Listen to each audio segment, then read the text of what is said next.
اعوذ باللہ من الشیطان الرجیم بسم اللہ الرحمن الرحیم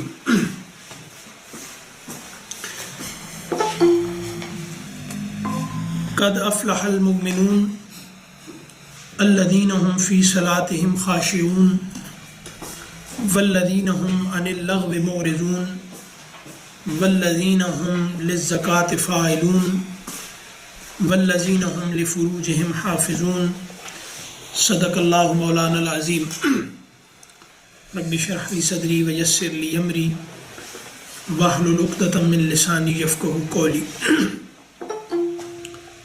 اللہم ارنا الحق حقا وارزقنا اتباعہ وارنا الباطل باطلا وارزقنا اجتنابہ آمین یا رب العالمین۔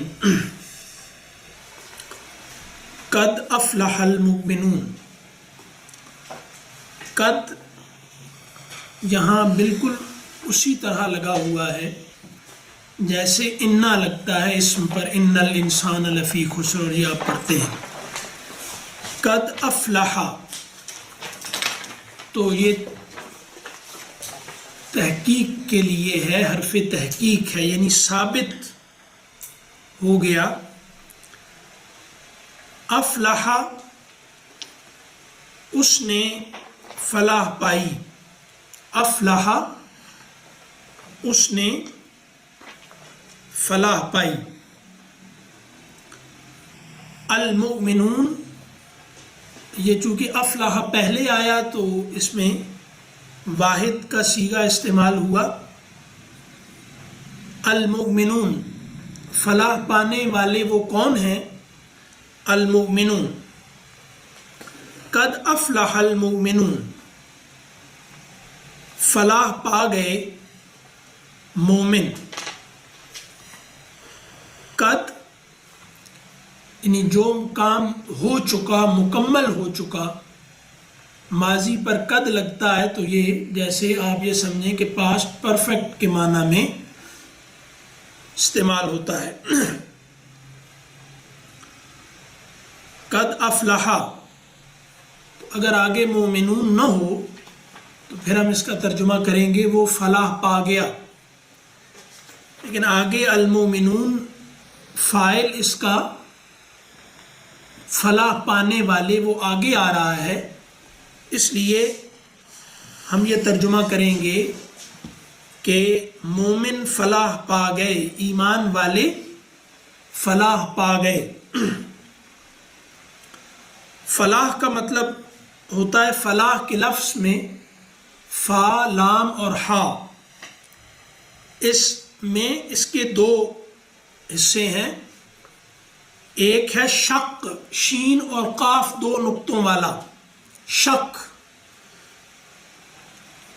پھٹنا جو ہوتا ہے،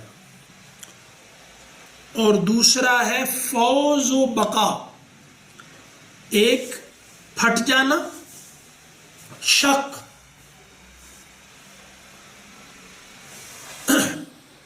جیسے دراڑ آ جاتی ہے نا، شق، شین اور قاف دو نقطوں والا، اور دوسرا مطلب ہے فوز اور بقا۔ عربوں میں ایک کہاوت ہے کہ الحدید بالحدید یفلح، الحدید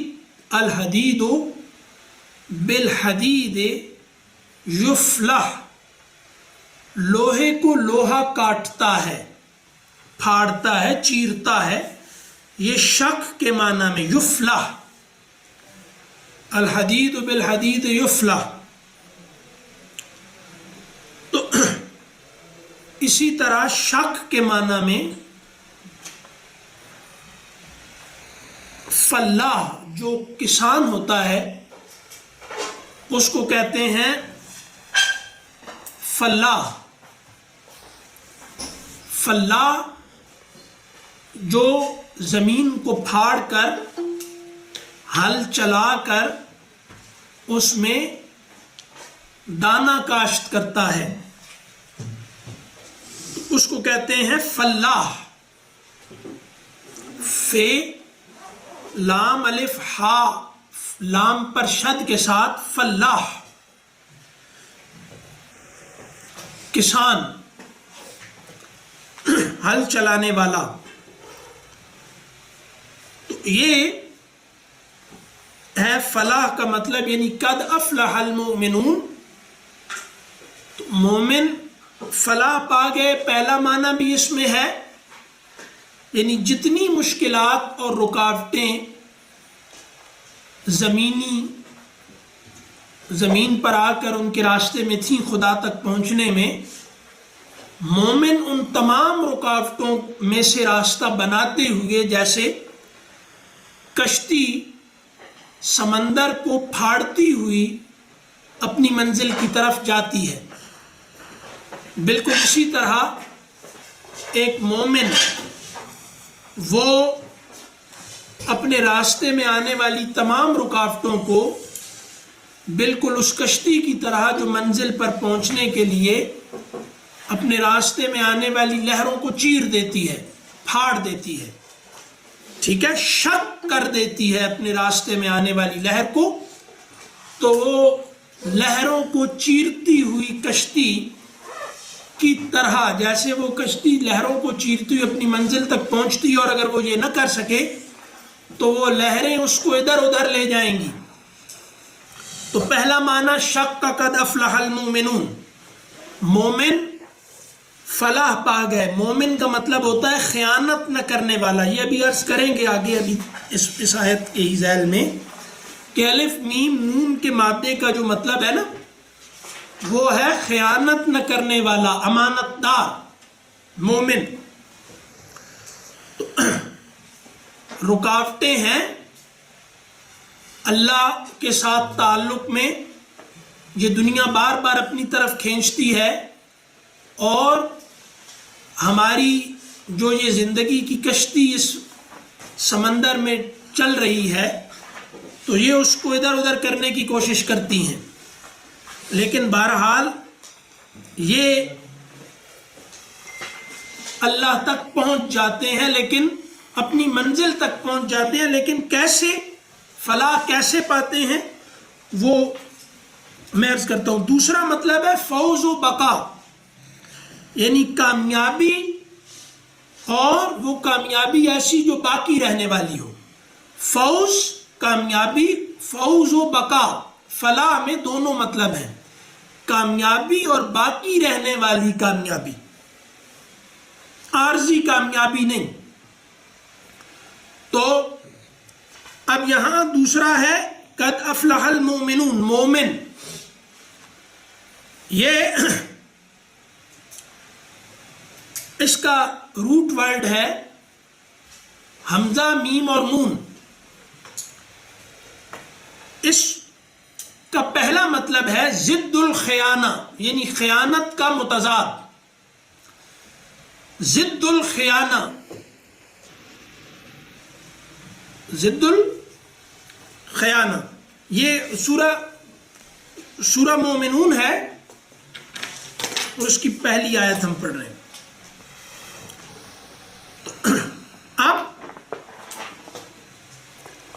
ضد الخیانہ اور اس خیانت کی ضد یعنی امن، یہ جو خیانت کی ضد امن مراد ہے، اس کا پھر ترجمہ کرتے ہیں سکون قلب.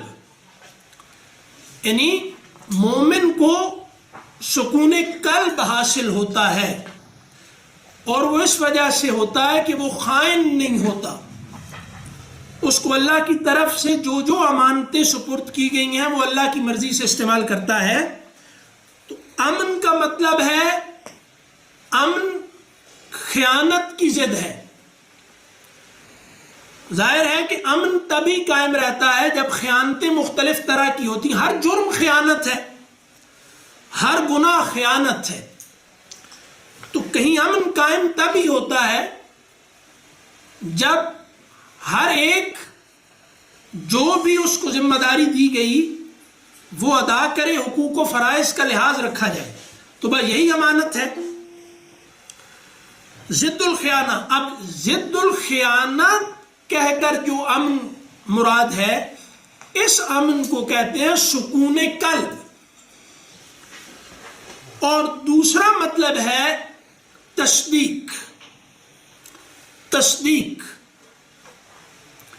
یعنی کسی کی صداقت کی گواہی، تو یہ آپس میں اندر جا کر گہرائی میں جڑتے ہیں بہرحال، کیونکہ ہماری لغت کے دو امام ہیں، تو ان میں سے ایک جو ہے وہ محنت کر کے لفظ کے ایک ہی اشتقاقی مطلب پر زور دیتے ہیں، جبکہ دوسرے جو ہیں وہ اس میں اگر تھوڑا سا محنت کرنی پڑے تو دونوں مطلب بیان کر دیتے ہیں۔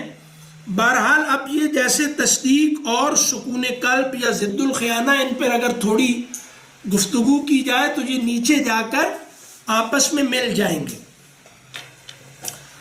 اچھا جناب، قد افلح المؤمنون، تو فلاح پا گئے امانت دار، کامیاب ہو گئے امانت دار۔ تو چونکہ اس کا جو عنوان ہے وہ ہے تعمیر سیرت کی اساسات، یعنی تعمیر سیرت کی اساسات کا مطلب ہے اخلاقی اصولوں کا بیان۔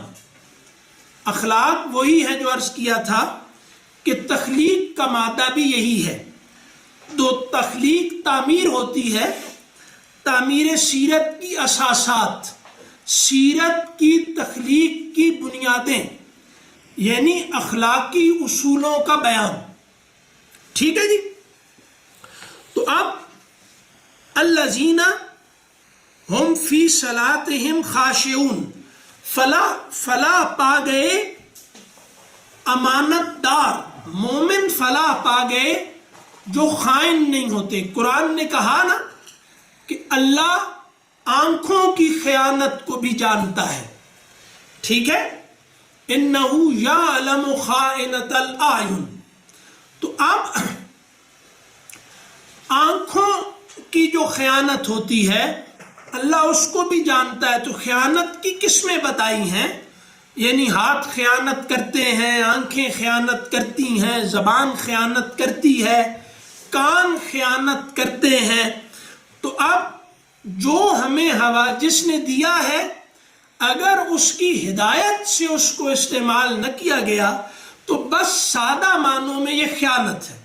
امانت دار وہ ہے کہ اس کو جو ملا وہ جس نے دیا ہدایت کے ساتھ کہ اس کو اس طرح سے استعمال کرنا ہے، اس نے اگر اس طرح سے استعمال کیا تو یہ امانت دار ہے اور یہ کامیاب ہو جائے گا۔ کوئی رکاوٹ اس کے راستے کی اس کو روک نہیں سکے گی، لیکن شرط ایک ہے کہ ہادی کی ہدایت، ہادی بھی وہی ہے اور عطا کرنے والا رب بھی وہی ہے۔ تو اب وہ جو ہدایت ہمیں موتی ہے وہی ہادی ہے، عطا کرنے والے کی ہدایت کا لحاظ کیے بغیر اگر اس کی عطا کو استعمال کیا جائے گا تو یہ خیانت ہوگی اور خائن کامیاب نہیں ہوتا۔ اب جناب ان کی نشانیاں بتائیں آگے کہ امانت دار کیسے ہوتے ہیں۔ ان کی پہلی نشانی ہے جس کو ہمارے لوگوں نے بالکل ہی غیر اہم بنا کے رکھ دیا کہ ہر جناب مسجد میں گھسے رہتے ہیں اور نماز پڑھتے ہیں اور یہ کرتے ہیں وہ کرتے ہیں۔ بھائی تعلق مع اللہ تمام تعلقات کی بنیاد ہے۔ ہر تعلق میرے لیے اہم صرف اس لیے ہے کہ اللہ نے کہا ہے اس کو اہمیت دو۔ جس دن اللہ نے کہا کہ اس تعلق کو اب کاٹ کے پھینک دو، اس دن اس کو کاٹ کے پھینک دینا ہی تعلق کے حق کا تقاضا ہوگا۔ الذین هم فی صلاتہم خاشعون، اب مومن کون ہے، فلاح پانے والے مومن کون ہے؟ الذین هم فی صلاتہم خاشعون، جو اللہ سے خالص اللہ کے ساتھ تعلق میں، اللہ کے خالص تعلق میں، اللہ کے ساتھ جن کا تعلق خالص ہے، جو حقوق اللہ کی ادائیگی کرتے ہیں۔ یہ جو مذاق بنا لیا کہ حقوق اللہ تو معاف ہو جائیں گے، حقوق العباد نہیں معاف ہوں گے، تو ان سے پوچھو کہ خود کلمہ پڑھنا حقوق اللہ میں سے ہے کہ حقوق العباد میں سے ہے نا؟ شرک نہ کرنا حقوق اللہ میں سے ہے کہ حقوق العباد میں سے ہے؟ اچھا، 12 الذین وہ لوگ جو، اب اللہ زینہ تفصیلی صفت ہے، اللہ زی یہ صفت ہوتی ہے تفصیل کے ساتھ، یعنی مفرد نہیں بلکہ یہ مرکب وصف ہوتا ہے، ٹھیک ہے؟ تو اب الذین وہ لوگ جو ہم فی صلاتہم خاشعون، اب یہ اصل میں کیا تھا؟ ہم خاشعون فی صلاتہم، الذین ہم خاشعون فی صلاتہم، ہم وہ جمع ہے، ہوا کی جمع ہے، خاشعون خاشع کی جمع ہے، خشوع اور خضوع آپ عام طور پہ بولتے ہیں، خشوع ہوتا ہے آنکھوں کا اور آواز کا، یعنی جب ادب سے آنکھ جھک جائے اور آواز پست ہو جائے تو یہ خشوع ہے، اور جسم اگر جھک جائے تو یہ خضوع ہے، خشوع و خضوع۔ الذین وہ لوگ ہم فی صلاتہم، یعنی یہ خاشعون فی صلاتہم ہے کہ وہ خشوع اختیار کرتے ہیں، کرنے والے ہیں، فی صلاتہم، فی صلاتہم، یہ ہم اور ہم ایک ہے، ہم فی صلاتہم یعنی وہ اپنی نمازوں میں، یہ ہم اور ہم، یہ صلاتہم کی وجہ سے ہم ہو گیا، یہ بھی ہم ہی ہے، یہ صلاۃ ہم ہے، فی اس پہ لگا حرف جار کا تو یہ بنا فی صلاتی کے ساتھ ہم پڑھنے میں ہم ہو جائے گا بس، لیکن یہ ضمیر لوٹ رہی ہے مومنون کی طرف، اللہ زینہ کی طرف، اور یعنی ہم اور ہم ایک ہے وہ لوگ۔ اچھا جی، اللہ زینہ ہم فی صلاتہم خاشعون، اب خشوع، ہاں جی خشوع بتایا تھا، عرض کیا کہ یہ اس کا بتا دیا کہ وہ جو اپنی نمازوں میں یعنی اپنی نگاہیں اور اپنی آوازیں اور اپنا جسم، خشوع اور خضوع جب مقابلے میں آئے تو پھر فرق کرتے ہیں، ویسے یہی ہے کہ آنکھ جھک گئی، آواز جھک گئی تو سمجھیں اس کا پورا بدن جھک گیا، تو جیسے نماز میں اپنی نمازوں میں ایک ہے کہ نگاہیں جھکا کے رکھنی ہے، آواز پست رکھنی ہے، اور بدن بھی حیات اس کی ایسی ہو جیسے ادب مؤدب لوگوں کی ہوتی ہے۔ یہ عام طور پہ دیکھا جاتا ہے کہ نماز میں کھڑے ہوتے ہیں اس طرح جیسے کسی کے سامنے اکڑ کے کھڑے ہوں، یہ حیات مناسب نہیں ہے۔ میں کسی ہم کسی پر اعتراض یا تنقید نہیں کر رہے، لیکن اگر کسی لوگوں کو پوسچرز کی سائیکی کا پتہ ہو تو اس کے لیے بہت آسان ہے یہ بات سمجھنا کہ پوسچر کے اندر نفسیات کا اظہار کیسے کیسے ہوتا ہے۔ تو چونکہ ہمارے ہاں اس طرح کی اسٹڈیز کا ماحول نہیں ہے، اس طرح ہم ذرا زیادہ تھوڑی باریک بات جو ہوتی ہے اس کو فضول ہی سمجھتے ہیں عام طور پہ۔ تو وہ ایک نماز کی حیت ہے، وہ بالکل اس طرح ہے کہ جیسے، اس میں کوئی حرج نہیں ہے، یہ بات سمجھنے کے لیے عرض کی جا رہی ہے کہ جیسے کسی بہت بڑے آقا و بادشاہ کے سامنے ایک بالکل حقیر اور کمزور آدمی کھڑا ہوتا ہے بے بس، بالکل یہ حیت اس طرح نماز میں ہونی چاہیے، لیکن وہ کچھ تھوڑا ہمارے ہاں ایسا ہو گیا کہ اس کا لحاظ نہیں رکھا جاتا، تو ٹانگیں ایک حد تک کھولنی ہی مناسب ہوتی ہیں، اور جو ہے وہ ہاتھ بھی باندھنے کا ایک اور کندھوں کا بھی کوئی خاص طریقہ ہوتا ہے، اور آمین کہنے کا بھی ایک سلیقہ ہے جس میں ظاہر ہو کہ یہ مؤدب لوگ ہیں جو خدا کے حضور میں کھڑے ہیں۔ تو یہ سب بہت ساری اس میں باتیں ہیں، ہم اس طرف نہیں جاتے، لیکن بات اتنا عرض ہے کہ یہ جو ہے ہم فی صلاتہم خاشعون، کہ نماز کی حیت بہرحال ادب والی ہونی چاہیے، آواز میں بھی، نگاہ میں بھی، اور بدن کی بھی، ہر طرح کی۔ اب یہ صلاۃ کا معنی آپ دیکھ لیں، صلاۃ صاد لام اور یا کے روٹ ورڈ سے ہے، صاد لام اور یا ہے، اس کے دو مطلب ہیں، ایک ہے النار، آگ، یعنی شدید حرارت، اور شدید حرارت والی تمام چیزیں اس میں مراد ہوتی ہیں، اور دوسرا ہے دعا، دعا اور یہ نار، یہ تپش اور شدید طلب اور اندر کی جیسے اندر آگ لگی ہوئی ہے. ایک آدمی کو جب شدید کسی چیز کا مطالبہ ہوتا ہے تو کہتے بھی ہیں کہ تمہیں آگ لگی ہوئی ہے. تو یہی ہے شدید تڑپ، جیسے آدمی کے جو وہ کہتے ہیں نا کہ ٹھنڈی آہیں وہی بھرتا ہے جس کے اندر آگ لگی ہو. تو اب یہ کیا ہوا کہ الذین هم فی صلاۃ کیا ہے؟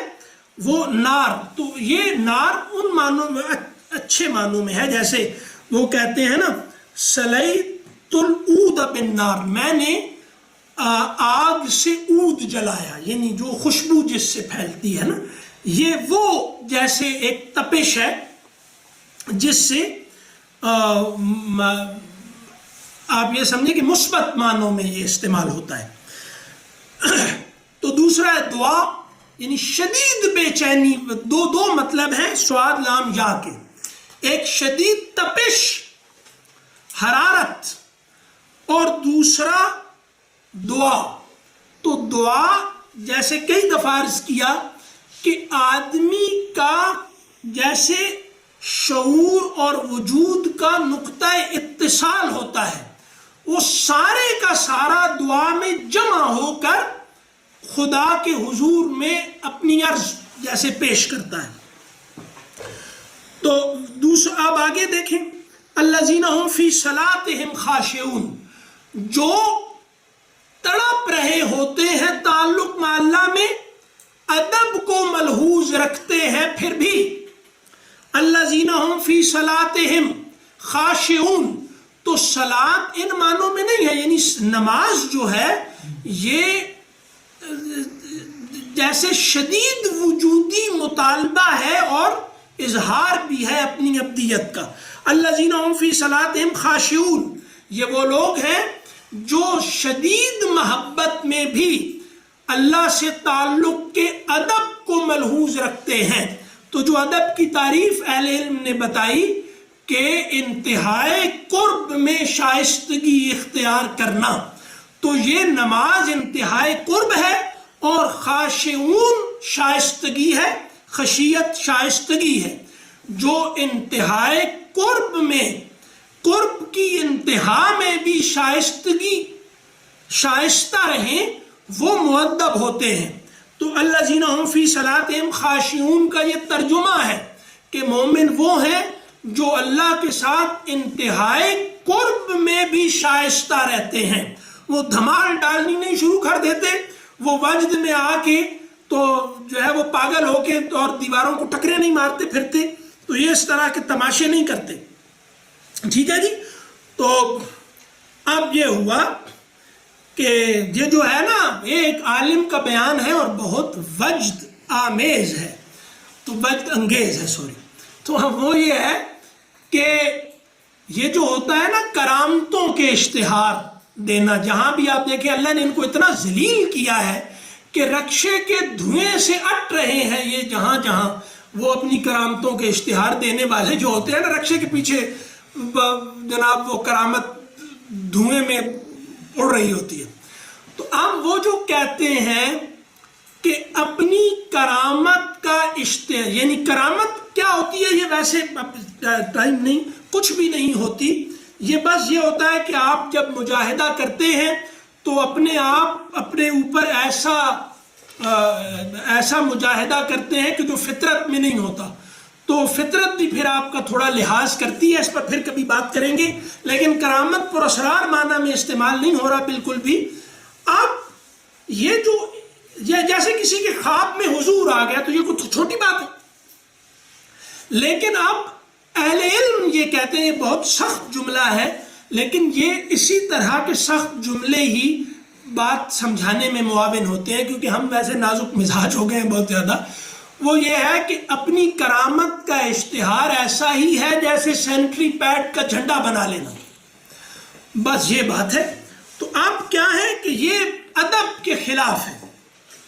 نمازوں میں وہ یعنی اللہ کے انتہائی قرب میں مؤدب رہتے ہیں. اب یہ کون ہے؟ اگلی بات کیا ہے؟ والذین هم عن اللغو معرضون. یہ کرامتوں شرامتوں کے چکر میں نہیں پڑتے، اس کا بالکل یہ ترجمہ ہے.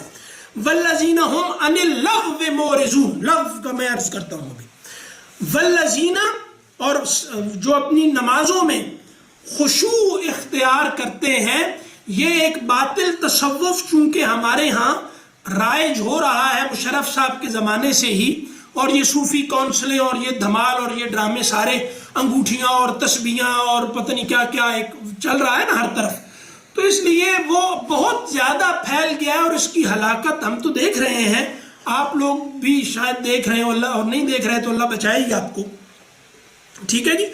لوگ اپنے بچوں تک کو جو جس طریقے سے قربان کرنے کو تیار ہے، تو اب تو گھبراہٹ ہوتی ہے کہ یہ کیا ہو گیا ہمارے ساتھ۔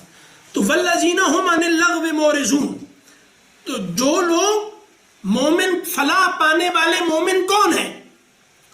یہ کرامات الاولیاء میں سب سے بڑی کرامت ہے، یعنی سب سے بڑی کرامت یہ ہے کہ وہ نماز میں خشوع و خضوع اختیار کرے۔ حضور نے فرمایا میری امت میں خشوع و خضوع سب سے پہلے نماز میں سے اٹھایا جائے گا، یعنی سب سے پہلے جو چیز میری امت سے اٹھائی جائے گی وہ نماز کا خشوع و خضوع ہے، یعنی اللہ کے حضور حاضری کے وقت مؤدب رہنا، ٹھیک ہے جی۔ تو اب اس کے بعد کیا ہے؟ والذین هم عن اللغو معرضون۔ جدید زمانے سے اگر آپ اس کو جوڑنا چاہیں تو لغو کا مطلب ہے موبائل کے ساتھ تفریح کو جوڑ لینا۔ میں اس کی ابھی آپ کو لغو کا اصطلاحی مطلب بتاؤں گا تو آپ کو ابھی پتہ چل جائے گا کہ ہم لوگ جو موبائل کا تفریحی استعمال کرتے ہیں، موبائل کے استعمال کی کوئی بات نہیں کر رہا کہ مطلب کوئی کہے کہ جناب آپ جو تہذیب کا پہیہ الٹا گھمانا چاہتے ہیں تو الٹا تو نہیں گھما سکتے، تو ایسی کوئی بات نہیں ہو رہی، لیکن ہم یہ کہہ رہے ہیں موبائل کا تفریحی استعمال، اسمارٹ فون کا تفریحی استعمال، یہ جیسے تکاثر میں بینک بیلنس کا اضافہ ہے نا سب سے بڑا مطلب آج کا، تو اسی طرح لغو کا پہلا مطلب، پہلا بڑا نہیں فوری مطلب ہمارے اس زمانے میں وہ ہوگا موبائل کا تفریحی استعمال۔ تو والذین هم عن اللغو معرضون، اب جناب لغو کی آپ ذرا سن لیں، ہر وہ شے، یہ میں اب اس کا نا آپ کا اعتماد حاصل کرنے کے لیے عرض کر رہا ہوں کہ یہ عربی کا میں اردو ترجمہ کر کے آپ کو لکھوا رہا ہوں، تو وہ آپ لکھ لیں کہ لغو کیا ہے؟ ہر وہ شے جو حرام، مکروہ یا مباح ہو، یعنی آگے اس کی ہر وہ شے جو حرام، مکروہ یا مباح، مباح اس کو کہتے ہیں جس کے کرنے میں کوئی حرج نہ ہو، یعنی اس کو کرنے پر کوئی ثواب عذاب کچھ بھی نہ ہو، بس جائز ہے۔ تو تمام لوگوں نے، اصول فقہ کے بھی بڑے لوگوں نے، سب سے بڑے جو لوگ تھے، ظاہر ہے کہ فقہ میں اس پر بحث کرتے ہیں، تو مباح کے ساتھ احتیاط کا تعلق اگر آدمی نہ رکھے تو وہ حرام میں مبتلا ہوئے بغیر نہیں رہتا، یعنی مباح کو بھی احتیاط، یعنی مباح میں زیادہ خطرہ ہوتا ہے، یعنی جو جائز ہے اس میں خطرہ زیادہ ہے۔ اچھا جناب، کل من کا نہیں، ہاں ہر وہ شے جو حرام یا مکروہ یا مباح ہے، اور مباح کہ اس کی کوئی ضرورت اور حاجت نہیں، یعنی ایسا مباح جو جائز تو ہو لیکن میرے لیے ضروری نہ ہو اور مجھ کو اس کی کوئی حاجت نہ ہو۔ ایک ہوتا ہے ضروری، جس کے نہ ملنے سے آدمی کو کوئی بڑا خطرہ ہو، یعنی مجھے اگر ہوا نہ ملے، میری ضرورت ہے تو میں مر جاؤں گا، ٹھیک ہے، میں جاب کے لیے کہیں جا رہا ہوں، وہاں پر مجھے گاڑی نہ ملے، میں نہیں پہنچ سکتا تو مجھے جاب سے نکال دیا جائے گا۔ تو اگر کسی شے کے نہ ملنے سے آگے جو اس کا نتیجہ مرتب ہونا ہے وہ مرتب نہ ہو تو وہ ضروری ہوتی ہے، ٹھیک ہے جی. اور دوسری حاجت ہوتی ہے کہ جس کے نہ ملنے سے نقصان تو ہوتا ہے لیکن کوئی بڑا نقصان نہیں ہوتا. تو اگر نہ ضرورت ہو، میں دو وقت کے کھانا، میری مثال کے طور پہ ایک وقت کا کھانا میری ضرورت ہے، 2 وقت کا کھانا میری حاجت ہے، اس طرح کر لیں. ٹھیک ہے یہ. تو اب ایسا مباح جس کی نہ ضرورت ہو نہ حاجت. اور دوسری لفظ کی تعریف کیا ہے کہ جس بات کو اور فعل کو کرنا آپ کے نزدیک بے معنی ہو، یعنی جو بات آپ کر رہے ہیں یا عمل کر رہے ہیں وہ آپ کے نزدیک لا یعنی ہے، بے معنی ہے. جی اچھا. اور اس کو ترک کرنا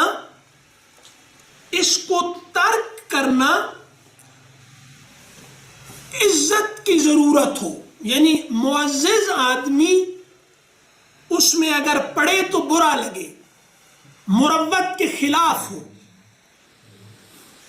جو مروت کے خلاف ہو، آدمی اس میں پڑھ کر ہلکا ہو جاتا ہو. ٹھیک ہے. ایسا قول اور ایسا فعل جس کو کرنے سے آپ کی بھی کوئی خاص مطلب نہ ہو اور لوگوں میں بھی وہ پسندیدگی کی نظر سے نہ دیکھا جاتا ہو.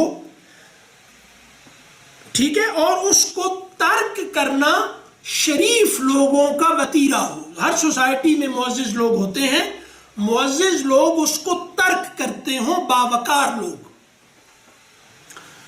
ٹھیک ہے جی. اور لغو کا دوسرا مطلب جو ہے کہ لغو کا مطلب ہے ایڈکشن. ہر وہ شے جس کے آپ ایڈکشن، ایک خاص مطلب میں سب کو پتا ہے کہ ایڈکشن کا کیا مطلب ہوتا ہے.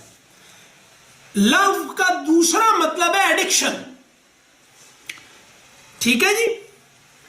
تو عادی، جیسے جس کو ہم کہتے ہیں نشہ ہو جانا کسی چیز کا، عادی ہو جانے میں وہ مفہوم نہیں ہے. ایڈکشن کا ترجمہ ہے جیسے کسی شے کا نشہ ہو جانا. وہ آپ کی حاجت بھی نہیں، ضرورت بھی نہیں، لیکن آپ اس کے بغیر رہ نہیں سکتے. وہ آپ کے لیے ضروری نہیں ہے لیکن آپ اس کے بغیر نہیں رہ سکتے. بار بار موبائل کو نکال کے دیکھ رہے ہیں، بھائی نہیں دیکھو تو مر جاؤ گے. اچھا، پھر تھوڑی تھوڑی دیر کے بعد میسیجز، یہ وہ سب سٹیٹس لگائے جا رہے ہیں، اپنے فیس بک پہ بیٹھے ہوئے ہیں. یہ سب کیا ہے؟ تو اگر موبائل اس زمانے کی ایڈکشن نہیں، لغو نہیں، تو پھر تو کچھ بھی نہیں، پھر تو کوئی شاید ایڈکشن نہیں ہے نا، پھر تو لغو ہے ہی کچھ نہیں. تو مومن کی کیا بتائی؟ والذین هم عن اللغو معرضون. اعراض کیا ہوتا ہے؟ دیکھنا پر دھیان نہ دینا، یعنی توجہ نہ دینا. جیسے آپ کہتے ہیں نا کہ فلاں آدمی آیا اور اس نے مجھے توجہ نہیں دی. اعراض کا مطلب ہوتا ہے دیکھا اندیکھا کر دینا. یہ کہتے ہیں اعراض. والذین ہم عن اللغو معرضون. مومن کون ہوتے ہیں؟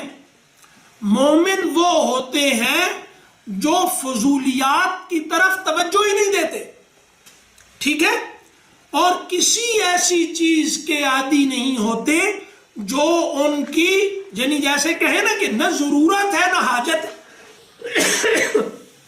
لیکن اس کے بغیر گزارا ہی نہیں ہو رہا. عادی ہو گئے ایسی چیزوں کے. بچوں کو عادی کر دیا. یار آپ بتائیں، بچوں کو ایڈکشن اپنے ہر مطلب میں موبائل میں اس وقت پائی جاتی ہے. ایڈکشن کا عام مطلب کہ میں جو ہوں وہ ایک جگہ بیٹھ کر مجھے گپے مارنے کی عادت ہے دوستوں کے، چلو وہ بھی ہو گئی، لیکن اب یہ ہے کہ اس کا ایسا نشہ ہو جائے کہ نماز چھوٹ جائے تو کوئی بات نہیں، ہم کھیل دیکھ رہے ہیں، کوئی کھیل دیکھ رہے ہیں، ٹھیک ہے، اس میں نماز جاتی ہے تو جائے پھر پڑھ لیں گے۔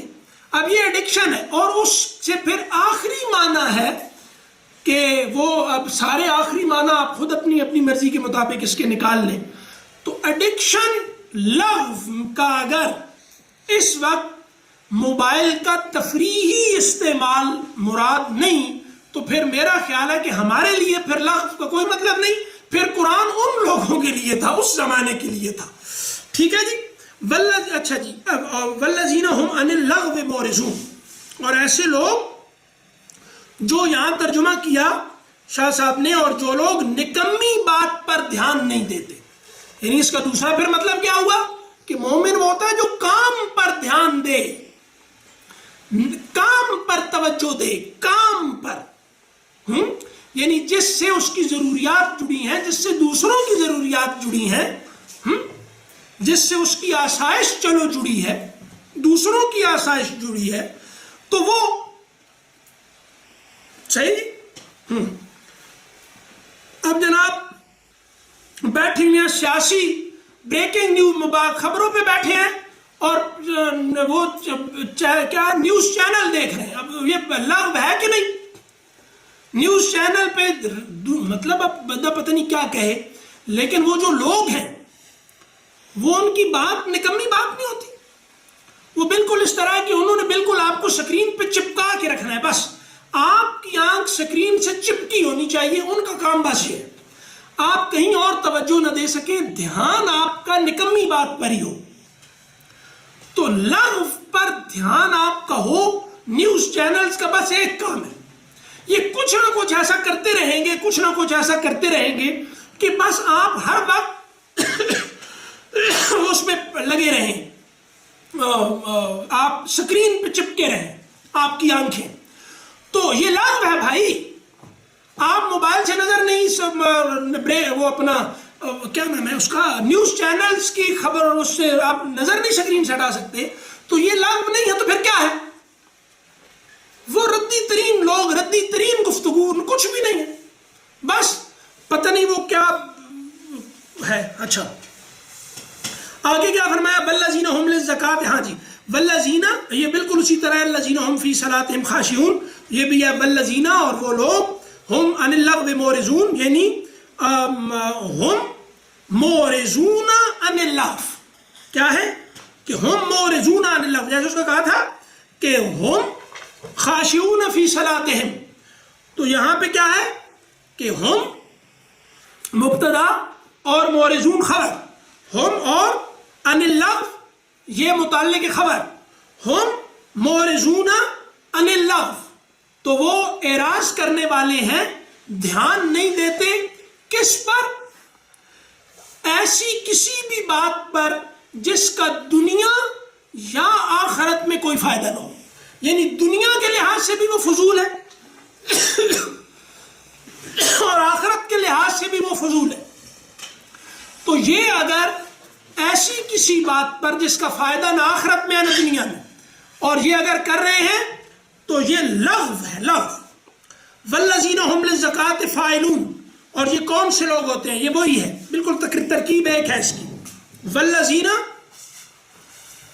اور یہ لوگ وہ ہیں ہم فاعلون للزکاۃ، یہ وہی، میں اس کو بس سیدھا کر کے بتا رہا ہوں کہ ہم فاعلون للزکاۃ، یہ بالکل اوپر سے اسی طرح چلا آ رہا ہے کہ وہ زکوٰۃ دیتے ہیں، فاعلون للزکاۃ، کہ وہ نماز پڑھتے ہیں، زکوٰۃ۔ اب زکوٰۃ کا مطلب دیکھ لیں، یہ زے کاف اور یا ہے، زا کاف اور یا، ٹھیک ہے، اس کا مطلب ہوتا ہے نما و زیادہ، یعنی بڑھوتری اور زیادتی، زیادہ ہو جانا، بڑھنا، زکوٰۃ کا مطلب یہ ہوتا ہے، ٹھیک ہے۔ تو اول مطلب یہ جو اس کا ایٹیمولوجیکل وہ ہے وہ میں بتا رہا ہوں، اشتقاقی مطلب ہم للزکات فاعلون، تو یہ وہ لوگ ہوتے ہیں جو ان کا مال بڑھتا ہے تو صرف وہ امیر نہیں ہوتے، ان کے ارد گرد ضرورت مند بھی ان کے لیے بھی آسانیاں ہوتی ہیں۔ یعنی یہ کون لوگ ہوتے ہیں؟ مومن کون لوگ ہیں؟ مومن وہ لوگ ہیں کہ جب وہ امیر ہوتا ہے، جب اس کے حالات اچھے ہوتے ہیں، تو صرف اس کے حالات اچھے نہیں ہوتے، اس کے ارد گرد کے اور لوگوں کے حالات بھی بہتر ہونے لگتے ہیں۔ گلی میں ایک آدمی مومن اگر امیر ہو جائے تو اس کے گھر کی نہیں، اس کی گلی کی غربت گھٹ جاتی ہے۔ ٹھیک ہے جی۔ اور دوسرا یہ ہے کہ وہ اپنے مال کو پاک کرتے ہیں، یعنی وہ جس کا حق ہوتا ہے اس کو ادا کرتے ہیں، خدا کا حق، اپنے قرابت داروں کا حق، اور جس کا جو حق ہے۔ بس میں نے وہ عرض کر دیا کہ مومن کی صفات میں سے یہ بتایا گیا کہ وہ خدا سے تعلق میں بہت سنجیدہ ہوتے ہیں، اور وہ لغو، اس کا دوسرا یہ ہے کہ جو لغو میں توجہ دے گا نا، اس کو الٹ لے، جس کی توجہ لغو پر ہوگی وہ خدا سے تعلق میں کمزور ہوتا چلا جائے گا۔ جتنے آپ لغو میں بڑھتے چلے جائیں گے اتنے آپ تعلق مع اللہ میں کمزور ہوتے چلے جائیں گے۔ ٹھیک ہے، تو اگلی بات بتائی تعلق مع الخالق، انسانوں کے ساتھ تعلق۔ والذین هم للزکات فاعلون، تو یہ کون لوگ ہیں؟ یہ وہ لوگ ہیں کہ جو ان کا مال زیادہ ہوتا ہے یا بڑھتا ہے، یا زیادہ کرنے کے لیے یا بڑھانے کے لیے اس کو یہ لوگوں میں بانٹتے ہیں۔ ٹھیک ہے، تو اس کا مطلب یہ ہے کہ وہ مومن وہ ہے کہ جس کی غربت گھٹے اور جس کے لیے آسانیاں ہوں، تو یہ آسانیاں اس کی ذات یا اس کے گھر تک محدود نہ رہیں، یہ آسانی اس کے تمام تعلقات میں سرایت کرے۔ ٹھیک ہے جی۔ اس کے بعد فرمایا والذین هم لفروجہم حافظون، والذین، اور یہ کون لوگ ہوتے ہیں؟ ہم لفروجہم حافظون، فرج کہتے ہیں ان دراڑوں کو، فرج ان دراڑوں کو کہتے ہیں جن کے باقی رہ جانے کی وجہ سے خطرہ پیدا ہو جاتا ہو، یعنی وہ دراڑیں جن کا دھیان نہ دیا جائے۔ فرج وہ دراڑ ہوتی ہے دیوار میں آئی ہوئی، وہ دراڑ جس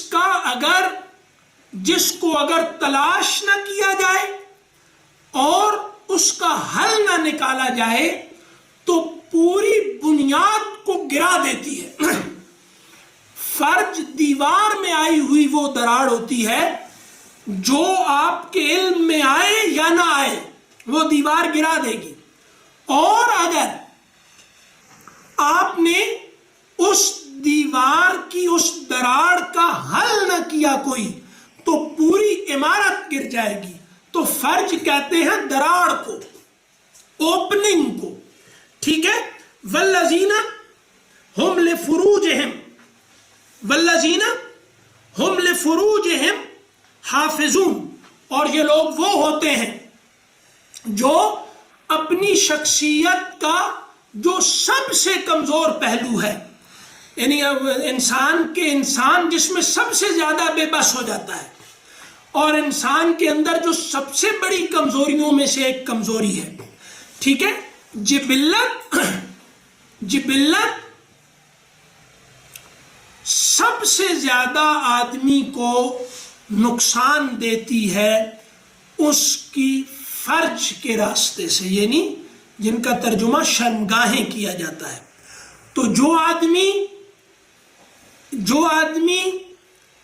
بھی اپنے اس کمزور، یعنی فرج کیا ہے؟ کمزور پہلو، یعنی کمزور علاقے، بڑی کمزوریاں، اگر آپ ان کا خیال نہیں کریں گے تو سب برباد ہو جائے گا۔ تو کیا فرمایا کہ یہ لوگ وہ ہوتے ہیں جو اپنی وہ کمزوریاں، جن کمزوریوں کے نتیجے میں بندگی کی اور فطرت کی پوری عمارت گر جاتی ہے، یعنی بندگی اور فطرت دونوں کی پوری عمارت ڈھہ جاتی ہے، یہ لوگ ان کی حفاظت کرتے ہیں. ٹھیک ہے، یعنی اسی لیے شادی شدہ لوگوں کو محسن کہا جاتا ہے، قلعہ بند، یعنی یہ قلعے میں آ گئے ہیں. محسن اور محسنہ شادی شدہ کو کہتے ہیں. یعنی اب یہ لوگ حسن قلعے کو کہتے ہیں، حسن، اور شادی شدہ کو محسن کہتے ہیں. تو اب کہا کیا جاتا ہے کہ یہ لوگ وہ ہیں جو والذین هم لفروجہم حافظون، اس کا بھی جدید ترجمہ کر دوں، یہ لوگ وقت پر شادیاں کرتے ہیں. والذین هم لفروجہم حافظون، مومن وہ ہیں جو وقت پر شادیاں کرتے ہیں. ٹھیک ہے، جب یہی شخصیت کے کمزور حصے جو ہیں ان میں سانپ بچھو رینگ رہے ہوتے ہیں، جس وقت تو یہ جیسے سانپوں اور بچھوؤں کی گزرگاہیں اور رہائشیں بنی ہوتی ہیں، اس وقت وہ ان دراڑوں کو پاٹ دیتے ہیں. ٹھیک ہے جی. تو والذین هم لفروجہم حافظون، کیا ہوا؟ والذین حافظون لفروجہم. اب آپ دیکھ لیں کہ جو آدمی نماز میں سنجیدہ نہیں ہوگا وہ لغو میں ملوث ہو جائے گا. اس کے بعد وہ اپنے مال کو اسراف پر خرچ کرے گا، تبذیر کرے گا، اسراف کرے گا، وہ ضرورت مندوں کی ضرورتیں پوری نہیں کرے گا، اور اس کے بعد وہ کیا کرے گا؟ بدکاری کرے گا، عیاشیاں کرے گا. ٹھیک ہے جی.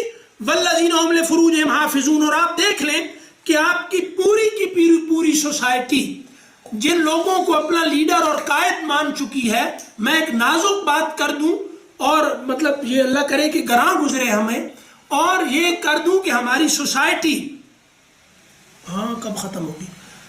یہ ہوئی تھی جناب، کتنے بجے شروع ہوئی تھی؟ بس 8:30 بجے ختم ہو جائے گی. ابھی کر دیں ختم، انہیں کہ آپ ختم کر دیں، جلدی ہے تو. انہیں کہ آپ ختم کر دیں، لیو کر دیں. فاعلون پر تفصیلی بحث نہیں ہوئی. نہیں، فاعلون مطلب یہی ہے کہ تفصیلی بحث کی اس پر ضرورت نہیں. ہم للزکوٰۃ فاعلون کی وجہ سے کچھ لوگ اس طرف بھی جاتے ہیں کہ یہاں زکوٰۃ سے مراد پاکیزگی کا عمل ہے. فاعلون کیونکہ جب آتا ہے نا تو کیا آتا ہے؟ والذین، یہ زکوٰۃ کے لیے کیا آتا ہے؟ ایتاء زکوٰۃ آتا ہے نا، تو ایتاء کا صیغہ آتا ہے زکوٰۃ کے ساتھ، فعل کا نہیں آتا. تو یہ ان جگہوں میں سے ایک ہے جہاں فاعل کا صیغہ ہے، ہم للزکوٰۃ فاعلون. تو بہرحال یہ کوئی اتنا وہ نہیں ہے کہ اس کو دونوں باتیں ہو سکتی ہیں. یعنی ہم نے وہ عرض کر دیا نا کہ وہ پاکیزگی دونوں معنی میں ہے، اور یہ جو پاکیزگی نماز کے اندر بہرحال یہ شامل ہو جاتی ہے، تو یہاں زکوٰۃ مال ہی کا خرچ ہے. تو والذین هم لفروجہم حافظون، تو یہ لوگ وہ ہیں ہم لفروجہم حافظون. ہاں، تو اب آپ کی پوری سوسائٹی کیونکہ نمازوں کو بے توقیر کر چکی ہے، لغو میں مبتلا ہے. ٹھیک ہے، لغو میں مبتلا ہے، اور پاکیزگی کی طرف کوئی دھیان نہیں، اور مال خدا کے لیے خرچ کرنے پہ کوئی نہیں، اسراف پہ جتنا دل ہے اسراف اور تبذیر کیے جاؤ وہ ہے. اور اس کے بعد کیا ہے کہ جن لوگوں کو بھی مجموعی طور پر میں عرض کر دوں کہ اگر ہمارے سیاستدان جو ہمارا معاشرہ چلا رہے ہیں، آپ اگر ایک آدمی کو، کوئی کسی کو بھی اپنا قائد مانتا ہے، اور اس کی جنسی کرپشن یہ عام ہوتی ہے، اور اس کے بعد بھی لوگوں کی رائے پر کوئی فرق نہیں پڑتا، تو اس کا مطلب ہے کہ یہ سوسائٹی اپنی نفسیات میں مومن نہیں رہی. اور یہ لوگ وہ ہیں کہ جو خود اپنا بھی دھیان ان معاملات میں نہیں کرتے، اور ہمیں چیک اب اسی طرح سے کیا جا رہا ہے کہ ان کے اندر امیونٹی کن معاملات کے حوالے سے پیدا ہو چکی ہے، اور یہ کن باتوں کو سن کر اب کوئی اہمیت ہی نہیں دیتے۔ تو یہ جو ہمارے ساتھ کر رہے ہیں یہ وہ لوگ ہیں جن کا پروجیکٹ سوشل انجینئرنگ کا ہے۔ یہ پوری انسانوں کی نفسیاتی ساخت کو بدل رہے ہیں۔ یہ لوگ اتنے نہیں ہیں جتنے ہم سمجھ رہے ہیں کہ مطلب میرا ووٹ اور تمہارا ووٹ۔ بات یہ نہیں ہے، بات یہ ہے کہ تمہارے نزدیک جو بڑی سے بڑی بات ہے خدا سے اور انسانوں سے تعلق میں، اگر وہ تمہارے نزدیک غیر اہم ہو گئی ہے تو تم اپنی نفسیاتی ساخت میں بدل چکے ہو، اور تم اگر اس کو اہمیت نہیں دیتے تو تم بھی اندر سے ویسے ہی ہو۔ بس چاہے وہ کوئی بھی مسئلہ ہو، کسی بھی بڑے مسئلے کو اگر سن کر تم اس کو اپنے فیصلے پر اثر انداز نہیں ہونے دیتے تو تمہاری ساخت میں بہت بڑا مسئلہ پیدا ہو چکا ہے۔ اس کو سمجھو، اور نہ سمجھو تو پھر نہ سمجھو، تو پھر کیا ہے، پہلے کون سا ہم سمجھتے ہیں۔ بس جی اب یہ ہو گیا آج کا، تو میرے سے بھی اب مزید نہیں بولا جا رہا، تو اب آپ لوگ 5 منٹ ہیں تو باقی کلاس ہو گئی ختم، اور کوئی اور رہ گئی چیز جناب فاعلون تو ہو گیا، اب آپ کچھ اور رہ گیا تو وہ بتا دیں۔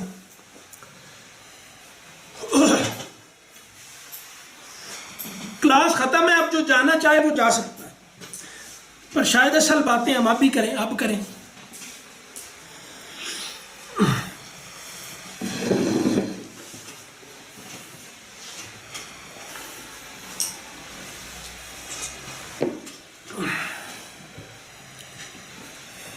کچھ لوگ تو کلاس میں ایسے ہوتے ہیں جیسے سولی پہ نہیں بندہ چڑھا ہوا ہوتا، جیسے ہی کلاس ختم الحمدللہ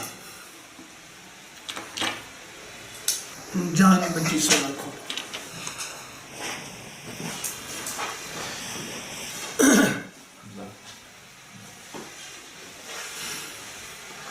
اب کوئی سوال کوئی نہیں یار، آپ کے بڑے فلسفیانہ سوال ہوتے ہیں، آپ کچھ سوال ہے؟ سوال بڑھ تو نہیں رہے؟ بڑھ رہے ہیں، کوئی میں لکھ رہا ہوں، ویسے میں قسطوں میں آپ سے پوچھوں، ہفتے بعد کلاس ہوتی ہے قسطوں کی۔ بس آپ نے مجھے بتانا ہے کہ اس دن جو آپ نے شعور کا پوچھا تھا تو شعور سے آپ کی مراد کیا تھی؟ کانشیسنس، یعنی مجھے پتا ہے کہ میں بول رہا ہوں، یعنی سیلف اویئرنیس کے معنی وہ مادی ہوتی ہے، وہ مادی نہیں۔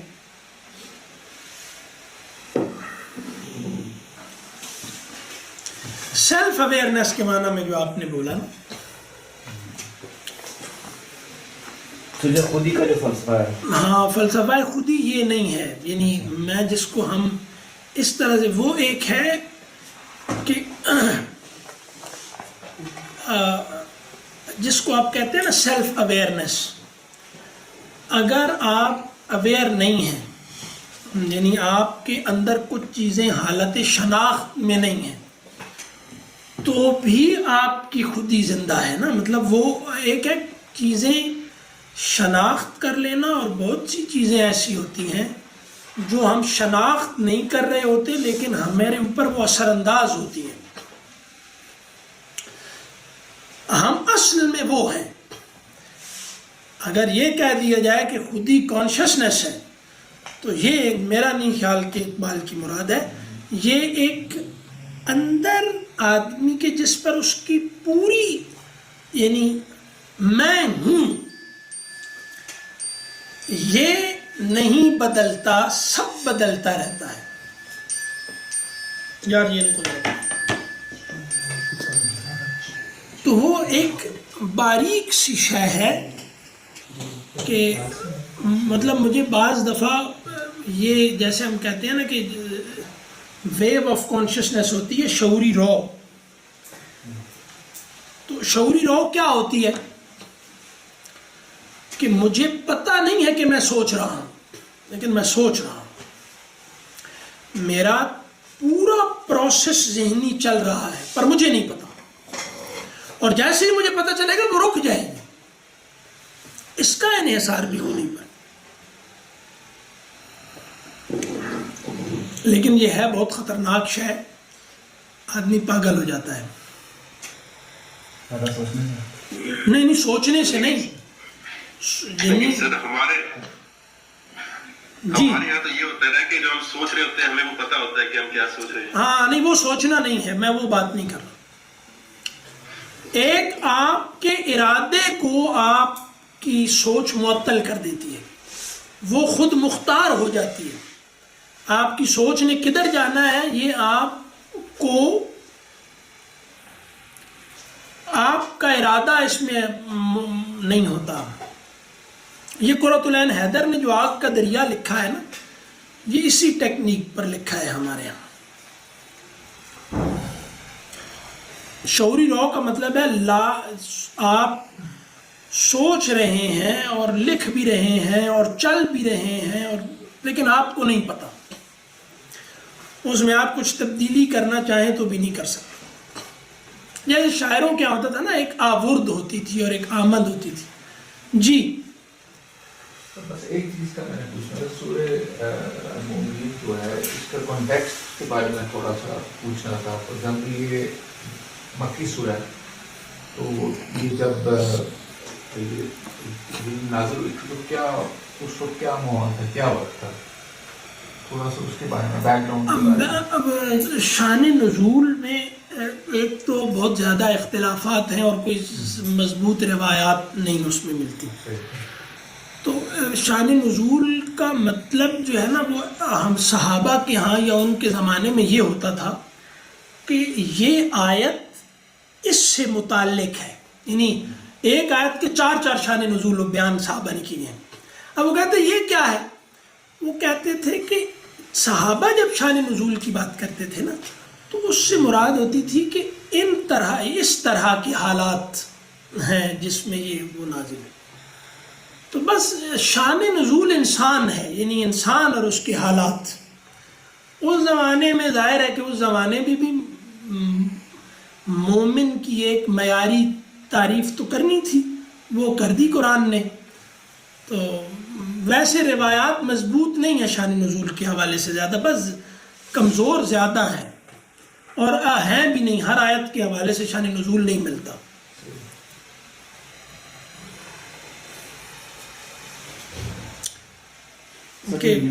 جرمن تھا نیٹشے، اس کا جو فلسفہ ہے کچھ لوگ اسے تشریح دیتے ہیں، لیکن اس کا زیادہ انڈیویجولزم پر تھا نا، کہ انسان کی خود ہی، وہ تو رسپانس میں تھا عیسائیت کے. یعنی عیسائیت کے لوگ کہتے ہیں کہ اپنے بلیف پر وہ نہیں کھڑا ہو سکتے، یا کہہ رہے بزدل ہیں اگر آسان الفاظ میں کہیں. تو جو اس کا فلسفہ تھا جو اوپر منشر ہے، وہ کیا تھا؟ وہ علامہ اقبال سے میچ. اس کے لیے میں اور آپ 10 بوک زاراتشترا مل کے پڑھیں گے. کیا کریں گے؟ مل کر پڑھیں گے. کیا؟ وہی جو میں نے کہا ہے، اکٹھا پڑھیں گے تو پھر وہ سارا ہو جائے. پر کیا پڑھنا ہے وہ تو آپ بتائیں گے. ہاں، نیتشے کا آپ کو پتہ ہے، اور وہ اس کی کتاب کا نہیں پتا. اچھا، اس کی بکس پڑھیں گے؟ نہیں بکس نہیں، وہ ایک بک ہے اس کی، وہ نیتشے کی بائبل ہے. Bible against the Bible. ہاں بس وہ کیا ہے، اکبر کا یہ ہے نا کہ کیا چاہیے مولوی کش مولوی، یعنی اب آج کا نا وہ کیا ہے، چاہے مولوی کش مولوی. تو وہ نیتشے وہ تھا مولوی، وہ مولوی کی بائبل تھی اور یہ مولوی کش بائبل. ایسا نبی صاحب کے بارے میں کہتے ہیں کہ وہ ستادہ وہ بعد میں ظاہر کرتے ہیں. اب سب نے بک میں لکھا ہے وہ غور و فکر کرتے ہیں. نیتشے کا فلسفہ بس آپ کو یہ بتا دوں کہ آپ یہ سمجھ لیں کہ سلطان رائی نہیں آپ نے دیکھا، سلطان رائی، ہاں بس وہ آپ یہ سمجھیں کہ یہ ٹیری گلٹن نے کہا ہے کہ نیتشے کا سپر مین سلطان رائی ہے. بس آپ یہ سمجھ، احساسات سیاری، ریپرزنٹیٹیو بھی ہے نا ایک جرنلسٹ. کیا رہا آپ کا؟ یہ بتایا آپ کو بات کہ ہٹلر جو تھا یہ نیتشے کا مرید تھا.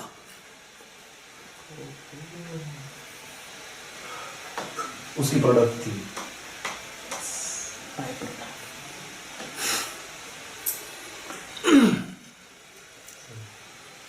وہ ایک جرنلسٹ بھی ہے نا نعمان خوشامند جو ان کے وہ ہیں جرنلسٹوں کو یار میں زیادہ تر نہیں جانتا. تو وہ بھی انڈیویجولزم پر بہت بحث کرتے ہیں کہ انسان مطلب رشتوں کی وہ سینسیٹیوٹی نہیں ہے. اسلام یہاں پڑھتے ہیں یا مجھے قرآن بتاتا ہے تو وہ اس کو امپورٹنس نہیں دیتا. وہ خود نیتشے انڈیویجولسٹ نہیں تھا, انارکسٹ تھا. ایک ہی بات ہے. نہیں بتائیں یار انارکسٹ. سر آپ نہیں, میرے پاس تو اتنی ہے نہیں, آپ ہی بتائیں. نہیں بتائیں کیا, ہم تو ویسے گپ شپ کر رہے ہیں. نہیں سر آپ بتائیں.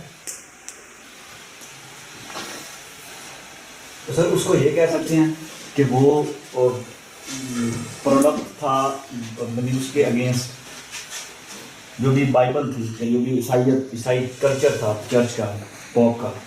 مومن اور مسلم میں کیا فرق ہے؟ ایک ہی ہیں یار, یہ کوئی زیادہ فرق نہیں ہے.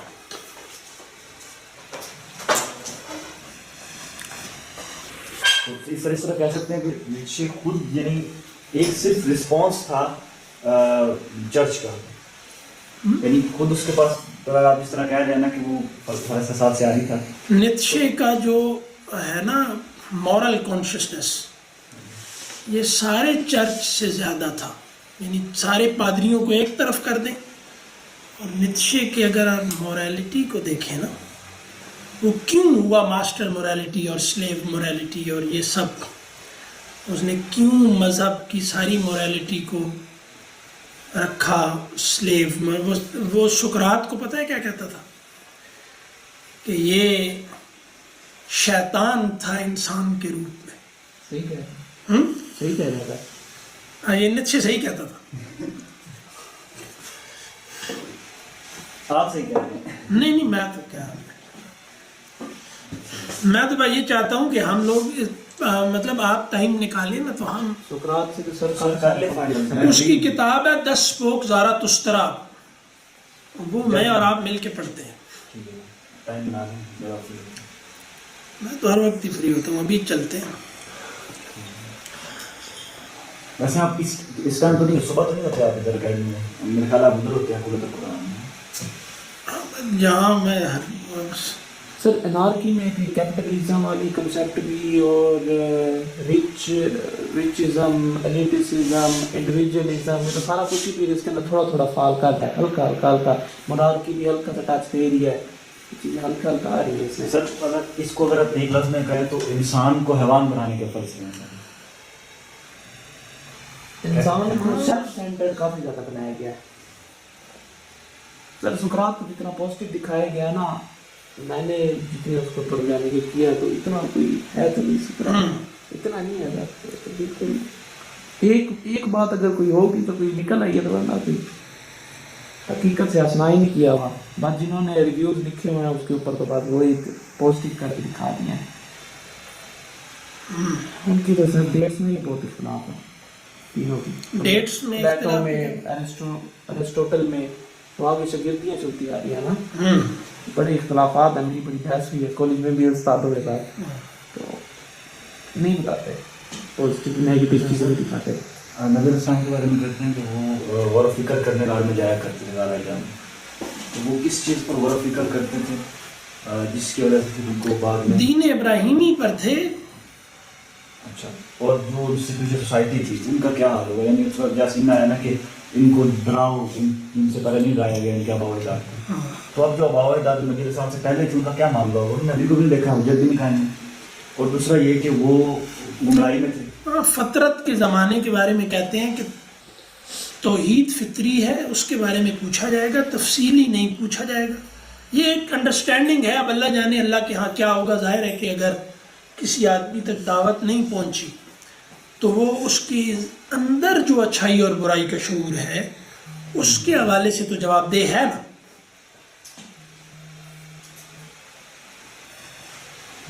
کہ آپ کو جو غلط لگتا ہے وہ آپ کو غلط کیوں لگتا ہے, اور آپ کو جو صحیح لگتا ہے یہ یعنی میرا اور آپ کا غلط مختلف ہو سکتا ہے، لیکن غلط تو ہے نا، ایک غلط اور صحیح کا تصور تو ہے. ہاں چاہے اپنا ہے لیکن بہرحال تو یہ کیوں ہے انسان کے اندر؟ ظاہر ہے اس کی بنیاد پر پھر آگے ساری بات چلتی ہے.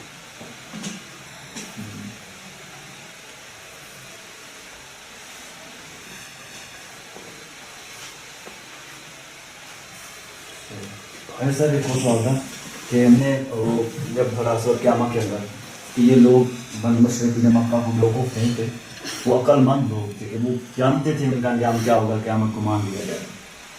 تو یعنی ان کے درمیان میں ایک رکاوٹ حائل تھی، وہ یہ تھی کہ ان کی خود کی خواہشیں یا ضرورت کیا ہے، اپنی اقتدار کی آواز، کسی کو پیسے کی، کس چیز کی.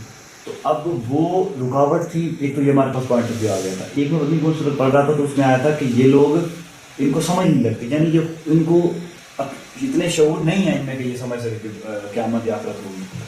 تو یہ کیا ہے، کنٹراس آ گیا نا. یعنی کیا وہ مشرکین مکہ یہ سمجھتے تھے کہ قیامت کو مان لینا ہمارا نقصان ہے، یا دوسرا یہ ہے کہ وہ قیامت کو مان ہی نہیں پا رہے تھے؟ کیا اس میں سے؟ ہاں ظاہر ہے کہ وہ مان نہیں پا رہے تھے نا. ان کی پہلا سٹیپ ہوتا ہے آدمی کا، وہ کل بھی بات ہوئی کہ آدمی کو پتہ چل جاتا، میں آپ لکھ بات میں لیجیے گا کوئی نہیں. پہلا سٹیپ یہ ہوتا ہے کہ آدمی کو پتہ چل جاتا ہے کہ جو مجھے اچھا لگ رہا ہے یہ غلط ہے، یا جو مجھے برا لگ رہا ہے یہ صحیح ہے. تو یہ ہاں اس پہ پھر بات کرتے ہیں. یہ وہ درست شناختیں ہوتی ہیں اس کی دونوں. پہلا سٹیپ یہ ہوتا ہے کہ آدمی کو یہ کہ ایک چیز مجھے پسند نہیں لیکن وہ صحیح ہے، تو یہاں کوئی کرائسس نہیں پیدا ہوتا. یہ پہلا سٹیپ ہوتا ہے جو جس میں دونوں چیزیں درست شناخت ہو رہی ہوتی ہیں، یعنی یہ صحیح ہے یا غلط ہے، اور میں اسے پسند کر رہا ہوں یا ناپسند کر رہا ہوں، یہ ہو جاتا ہے. اب اس کے بعد آدمی جب اپنی خواہش میں ٹریپ ہوتا ہے تو وہ غلط کے لیے دلائل تلاش کرنے لگتا ہے خواہش کے زور پر. یہ دوسرا سٹیپ ہوتا ہے. یہاں اب اندھیرا پھیلنے لگتا ہے، تمیز مٹنے لگتی ہے کہ اس نے پہلی جو دونوں درست شناخت کیا تھا اس نے پھر یہ کیا کہ اپنی خواہش کے لیے غلط کو کرنے کی کوشش کی. یہاں وہ اپنی تمیز کھونے لگتا ہے. تو یہ جیسے ایک دھبا پڑ گیا، وہ اس کی بینائی کمزور ہونے لگ گئی. اب جب وہ خاطر خواہ دلائل اکٹھے کر لیتا ہے تو وہ غلط اس کو صحیح لگنے لگتا ہے. ٹھیک ہے؟ تو ہاں، اور پھر اب یہ صحیح اور پسندیدہ اس کے ایک ہو گئے. یہاں پر اس سے آگے کے مراحل ہیں وہ، لیکن ہماری ابھی ضرورت نہیں. تو یہ مشرکین اور جو نبی کے مخاطبین ہوتے ہیں نا، ان کے حوالے سے یہ دو چیزیں ہوتی ہیں. ایک وہ سمجھ رہے ہوتے ہیں، پھر انکار کر کر کے، دلائل گھڑ گھڑ کے، مخالف جا جا کے وہ اندھے ہو جاتے ہیں، تو پھر وہ نہیں سمجھ پاتے.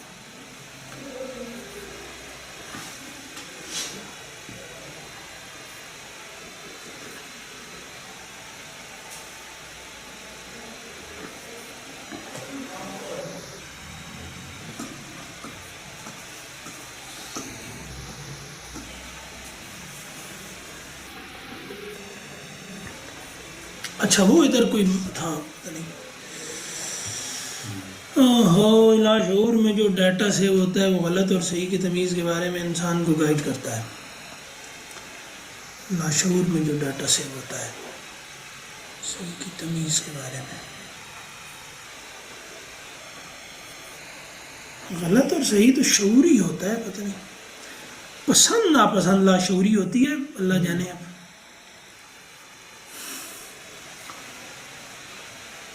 ہاں جی بس، اور بھی اگلی قسط بھی آئے گی.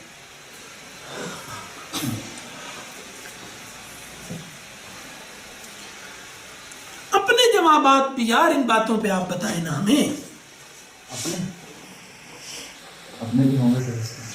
ویسے میں پہلے خود سوال بنا کے سوچتا ہوں نا. بناتے ہیں سوال؟ آ جاتے ہیں کبھی. اچھا اچھا ہاں، وہ سوال بنا کر نا پھر اپنا جواب بھی ایک بنایا کریں. آئندہ ہم یہ کریں گے کہ آپ جب انشاءاللہ سوال کریں گے نا تو ہم پہلے آپ کا جواب سنیں گے، پھر اس کی نقل میں کچھ اپنا بھی درمیان میں کریں گے نا. ٹھیک ہے؟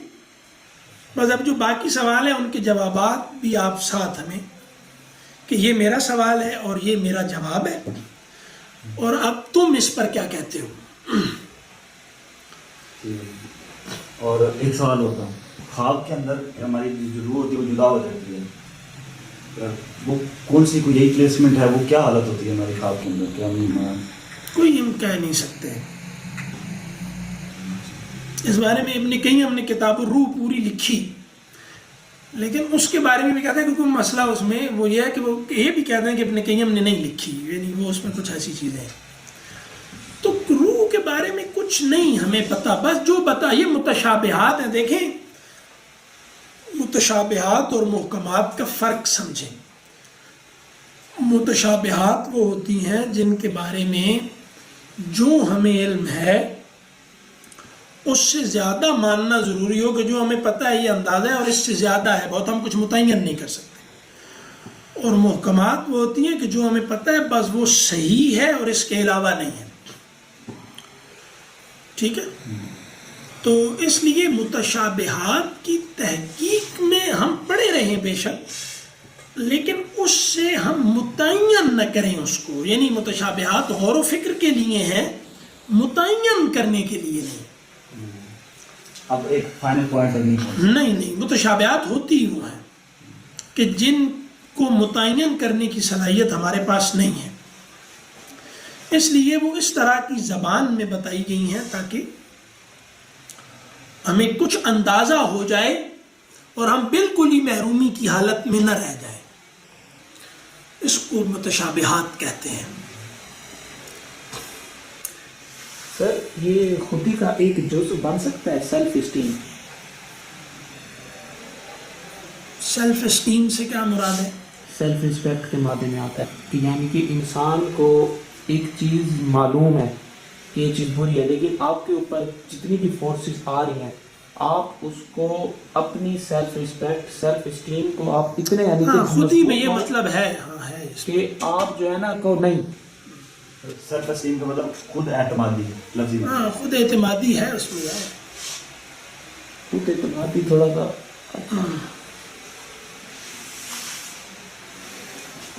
بنتا ہے خود میرے سے.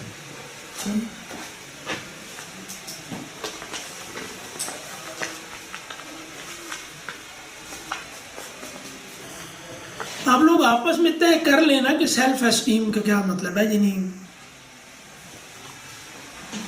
سیلف اسٹیم خود اعتمادی اور سیلف اسٹیم میں جو ہے نا مجھے تو فرق لگتا ہے. مضبوط اندر خودی میرے اور میرے غیر کی تمیز بھی ہے. یعنی کون غیر ہے اور کون میں کی ایکسٹینشن ہے، یا کس کی میں کی ایکسٹینشن میں ہوں. تو اپنے اور پرائے کی تمیز، یہ اقبال کے ہاں بھی اس پہ بہت زیادہ زور ہے. ہاں تو جھکا جب غیر کے آگے نہ تن تیرا نہ من. تو یہ ظاہر ہے کہ وہ ہے. پانی پانی کر گئی مجھ کو کلندر کی یہ بات، تو جھکا جب غیر کے آگے نہ تن تیرا. تو خودی میں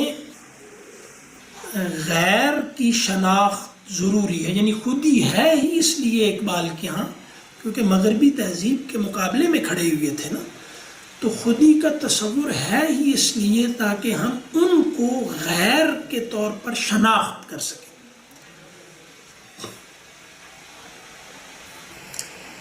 تو خودی کے تصور کے بغیر آپ خدا کا تصور اگر بنائیں تو سب مخلوق ہے خدا کی، ہے نا؟ تو اقبال اس لیے خودی سے شروع ہوتے ہیں، خدا سے نہیں شروع ہوتے. انہوں نے خودی کو بنیاد بنایا، خود شناسی.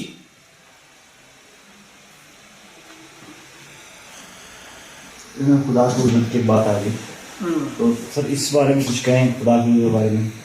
ویسے اپنی جو میں اپنی رائے ہم نے کہا پہلے اپنا جواب دینا چاہتا ہوں. میں نے جب سوچا تھا نا تو اس بارے میں نے پھر 3 اس کے نا اسکیل بنایا تھا، پیرامیٹرس 3 کہ خدا کون ہو سکتا ہے. ایک اس کے پاس اتھارٹی ہونی چاہیے، ایبسولوٹ اتھارٹی، تاکہ قادر مطلق ہو. دوسرا اس میں شعور ہونا چاہیے، کیونکہ بغیر کیونکہ ہمارے اندر شعور ہے تو لا شعور شعور کو نہیں جنم دے سکتا. وہ شعوری ہوگا تو ہمیں شعور دیا نا. بے شعور شعور، ہاں لا شعور نہیں، بے شعور. تیسری ہونی چاہیے کہ وہ ازل سے ہو. 3 پیرامیٹرز. اس پر انسان پاس نہیں ہوتا، انسان ازل سے بھی نہیں ہے اور کوئی قادر مطلق بھی نہیں ہے، کیونکہ آپ انسان کی محرومیوں کا بہت ہے. اچھا دوسری بات ہے کہ اب اگر آتے ہیں کوئی انسان سے بڑا کوئی مخلوق تو ساری کٹ آف ہو گئی نا، وہ تو نہیں ہو سکتی. ٹاپ آف دا لسٹ جو انسان ہوتی ہے. اگر ہم مجھے جو سوال تنگ کرے وہ کائنات کے بارے میں. کائنات کے اندر اب شعور انسٹال تو نہیں تھا، یعنی کسی نے کیا اور میری بات ہے. لیکن مسئلہ یہ ہے کہ کچھ لوگ یہ بھی کہتے ہیں کہ کائنات بھی ازل سے ہے، ایبسولوٹ اتھارٹی بھی رکھتی ہے. تو کائنات کو جو آج کل کی وہ ہیں، کائنات کو خدا نہ ماننا کیوں نہیں مانا جا سکتا؟ مطلب کائنات کو خدا کیوں نہیں مانا جا سکتا؟ کیونکہ رسول اللہ صلی اللہ علیہ وسلم نے کہا ہے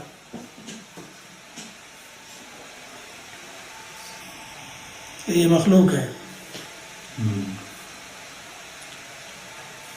خدا کو رسالت کے بغیر ثابت نہیں کیا جا سکتا. خدا حواس خمسہ سے باہر ہے. انسان کے پاس تو کوئی ایسی شے ہی نہیں ہے کہ وہ خدا تک پہنچ سکے یا خدا کو جان سکے یا خدا کو سمجھ سکے. کوئی صلاحیت انسان کے پاس نہیں ہے کہ وحی کے بغیر بندہ خدا تک نہیں جاتا، خدا بندے تک آتا ہے. ہمارا تصور وحی یہ ہے، اور فرشتوں کو بھی ہم اسی لیے مانتے ہیں کہ یہ ہمارے شعور کی ساخت میں کچھ ایسا نہیں تھا کہ اس میں ہو گیا، یہ باہر سے آیا ہے. اور فرشتہ اس کائنات کے اندر کی شے نہیں ہے. سر جیسے 3 پیرامیٹرز ٹھیک ہی ہے نا، کیونکہ جب یہ 3 پیرامیٹر میں دیکھا تو پھر خدا کے علاوہ کوئی قرآن جس کا تعارف کروا رہا ہے نا، وہ ایگزیکٹ یہ باتیں 3 بات تینوں باتیں ہم بار بار آئی ہیں. مطلب اول آخر اب ازل سے ہے اللہ تعالیٰ، پھر قادر مطلق تو بے شمار آیات ہیں کل شیء قدیر، اور شعوری بھی ہوگا ظاہری بات ہے کیونکہ شعور ہمیں بتایا وہ بے شعور نہیں دے سکتے. اور کائنات پھر سر یہ سوال سے گامنی صاحب سر یہ کہتے ہیں نا کہ جو کائنات ہے نا اس میں شعور کس نے، اس کا کون سا میکانزم ہے جو چلا رہا ہے، وہ میکانزم دریافت کرنے نہیں ہو سکتا. خدا میں کون چلا رہا ہے؟ خدا خود. تو کائنات خود کیوں نہیں ہو سکتی؟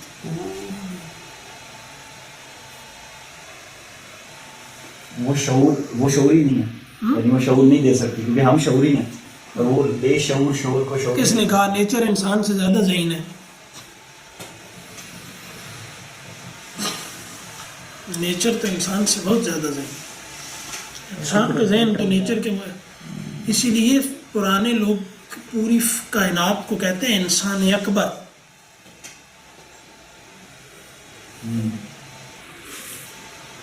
ہمیں کہتے ہیں انسان اصغر. حل وہی رہ جاتا ہے نبی اسلام کی بات کرنے کا. ویسے قرآن مجید سے پتہ چل جاتا ہے آپ کو کافی. اگر عقل سے ثابت ہو جاتا خدا تو نبوت کی کوئی ضرورت نہیں تھی. اتنا بڑا نظام ایسے ہی چلا دیا.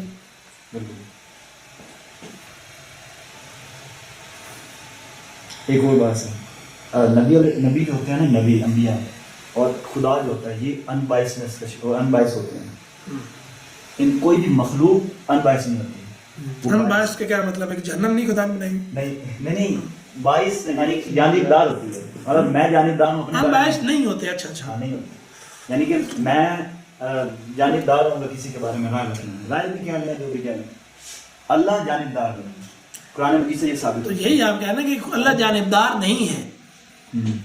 میں بھی وہی کہہ رہا ہوں نا کہ وہ مطلب کیا مطلب ہے جانبدار نہ ہونے کا؟ جانبدار ہونے کا یہ مطلب کسی ایک چیز کو پریورٹی نہیں دیتے اللہ تعالیٰ. یعنی مثال کے طور پر جو ہمارے سینسز کے اندر غلط صحیح کی تشریح جو بھی ہم فطرہ کے مطابق کرتے ہیں اس سے کوئی چیز کنٹراسٹ نہیں ہے ہمارے لیے. یعنی بالکل وہ انسان ترازو پر قائم نہیں ہے. شادی کے بغیر سے تعلق یہ کیوں ناجائز ہے؟ یہ غیر فطری ہے، یہ تو فطری ہے. اس کے کانسیکوینسز زیادہ ہیں نا. کیا کانسیکوینسز؟ وہ فطری ہیں یا معاشرہ خراب ہو جائے گا نا. معاشرہ خراب ہو جائے گا. پھر خدا معاشرہ کو خدا جو اس میں رول دیے ہیں وہ اس سے معاشرہ خراب نہیں ہو سکتا. یہ ہمارا ماننا ہے. دل کا کہتے ہیں. ہاں تو وہ ہدایت ہے نا، یعنی فطرت کے مطابق نہیں ہے، فطرت پر حاکم ہے، یعنی فطرت کے اوپر ہے ہدایت.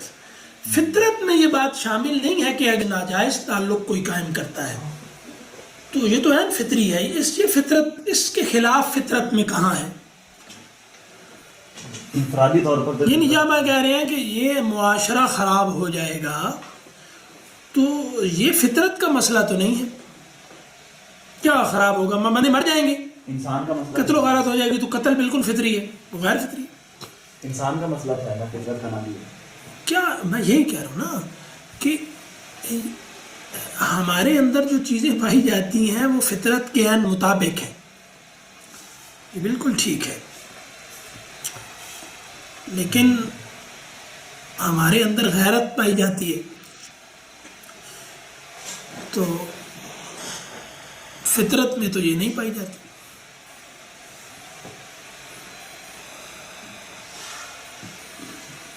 حیرت تو پائی جاتی ہے کہاں؟ یعنی آپ جس چیز کے لیے سانس لے رہے ہیں آپ اس پر وہ دکھائیں جس پر آپ کا بلیف ہے، اپنے بلیف سسٹم پر کمپرومائز نہ کریں. ہمارا جس طرح آپ نے کہا مورالٹی پر، اسی نے آپ نے بات کی کہ مورالٹی پر کمپرومائز نہ کریں، تو فطرت تو یہی کہتی ہے. یعنی کہیں کوئی اخلاقی غیر اخلاقی کام ہو رہا ہے تو غیرت کیا کہے گی؟ در حقیقت وہ غیر اخلاقی کام کو روکنا، یہ مورالٹی. اخلاق فطری ہیں، یہ بات تو ٹھیک ہے.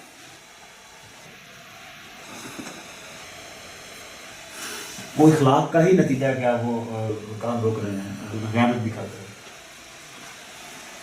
صحیح ہے. اب مسئلہ یہ ہے کہ ہدایت کی ضرورت پھر کیا ہے؟ اگر میرے اندر فطرت کے مطابق سب کچھ پایا جاتا ہے تو ہدایت کیوں؟ سر وہی کی ضرورت کیا ہے؟ میں نے جو سوچا تھا وہ یہ تھا کہ ایک دفعہ نا بہت سے لوگ ایسے کسی جگہ پہ میں تھا تو وہاں بہت سارے لوگ جس طرح شاخیں سے لیٹے ہوئے تھے، پورا ایک کراؤڈ تھا، 500 آدمی تھا. تو میں نے ایک شخص کو ڈھونڈ رہا تھا. میں نے پورے اس کراؤڈ کو دیکھا نا، سب کو دیکھا، مجھے وہ شخص نظر نہیں آیا کیونکہ غریب بات ہے، رینڈم لوگ تھے ایسے بستر کے اوپر بیٹھے ہوئے. تو میں نے اس کو ڈھونڈا، مجھے وہ نہیں نظر آ رہا.